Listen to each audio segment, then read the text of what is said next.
मिलन किस्त नंबर 2। ज़ारा की सुबह बेहद बेरौनक थी। फारूक कब का कॉलेज जा चुका था, मगर वो अभी तक उसी सोचे जा रही थी। वो घर के सारे काम बेदिली से करती रही, कोई भी काम ढंग से नहीं हो पा रहा था। जिस्म की बेचैन हो रही थी। बर्तन धोते उसके हाथ में कई चीज़ें टूटी, उसे उनका भी कोई अफसोस ना हुआ। फारूक ऐसा क्यों कर रहा है, वो जानने से कासिर थी। कल वो बंद सवर कर उसके लिए बैठी थी, मगर उसने निगाह डालना तक गवारा ना किया था। कुछ हुआ है। घर के कामों से फारगी होकर वो वॉशरूम में घुस गई और खूब रगड़कर नहाई रही। नहाने के बाद वो टॉवल लपेट कर बाहर आई और शीशे के सामने खड़ी होकर बाल सुखाने लगी। घर में कोई नहीं था और काम वाली छुट्टी पर थी।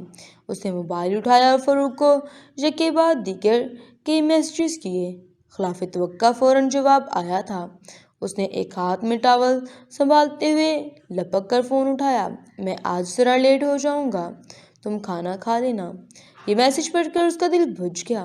उसने फ़ोन साइड पर रखा और वार्डरोब खोलकर कपड़े ढूंढने लगी।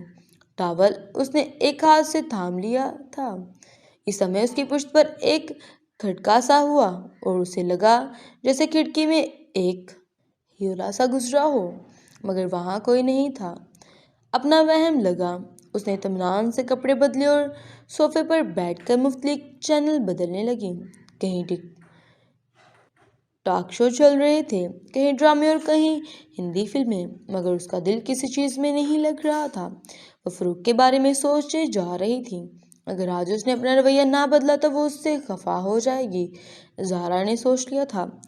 फारूक सिटिंग रूम में बैठा हुआ था, जहाँ कॉलेज के और भी टीचर्स बैठे हुए थे। वो सब मुख्तलिफ मौज़ूआत पर बात कर रहे थे और ख़ुद को आलम फाजल साबित करने की कोशिश कर रहे थे, मगर फारूक जानता था कि वो सब कितने पानी में हैं। उसका दोस्त नादर मुसलसल नहीं आने वाली एक फीमेल टीचर से गुफ्तगू कर रहा था और वो नहीं आई थी, मगर काफ़ी पुरकशिश पर्सनैलिटी की मालिक थी। नादर उस पर बुरी तरह लट्टू हो गया था। फारूक उसे देख कर मुस्कुरा रहा था। क्लास का टाइम हुआ तो वो दोनों उठ खड़े हुए और बाहर निकलने लगे। क्यों बेटे, कुछ काम बना तुम्हारा? फारूक ने उसके शाने पर हाथ मारा। उन दोनों की बहुत बेतकल्फी थी। क्या, कौन सा काम? नादर ज़रा सटपट आया। वही जो तुम इतनी मेहनत कर रहे थे अंदर। ओ, राहिला की बात कर रहे हो? ये उस नई टीचर का नया नाम था। हाँ तो और किसकी?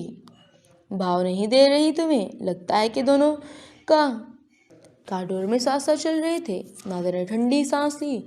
शादीशुदा होना भी एक डिसएडवेंचर है यार। क्यों? जब से उसे पता चला कि मैं मैरिड हूँ, लिफ्ट नहीं करा रही। पहले अच्छी थी।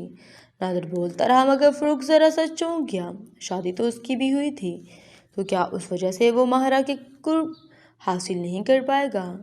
माहरा मेरी शादी की बात हरगिज़ पता नहीं चलनी चाहिए, उसने सोचा। सर ने कहा था नोट्स चाहिए तो आ जाना ऑफिस, माहरा सना को बता रही थी। आई थिंक सर के नोट्स मिल जाए तो काम इजी हो जाएगा। वो अकेडमी की क्लास में बैठी हुई थी और टीचर अभी नहीं आए थे। हम दोनों बना लेंगे यार नोट्स, क्या इसमें सर को क्यों जहमत देनी है? नहीं जाना ज़रूरी है, उन्होंने ऑफ़र की थी। माहरा ने न जाने क्यों फारूक के ऑफिस जाने पर बस थी, और वो उसे लम्हा याद आया जब फारूक ने उसकी तारीफ़ की थी। वो इख्तियार जम से गई थी। इस असना में फारूक क्लास में दाखिल हुआ और उसने लेक्चर शुरू कर दिया। उसकी निगाहें माहरा पर पड़ रही थी। क्लास के बाद वो दोनों बाहर आ गई। चलो यार ऑफिस चलते हैं, माहरा नोट्स हम खुद बना लेंगे। सर के नोट्स बहुत डिफ़िकल्ट होंगे, हम सिंपल करके बना लेंगे। उफ, तुम नहीं जा रही क्या? माहरा ज़रा झुंझलाई, मगर ड्रॉ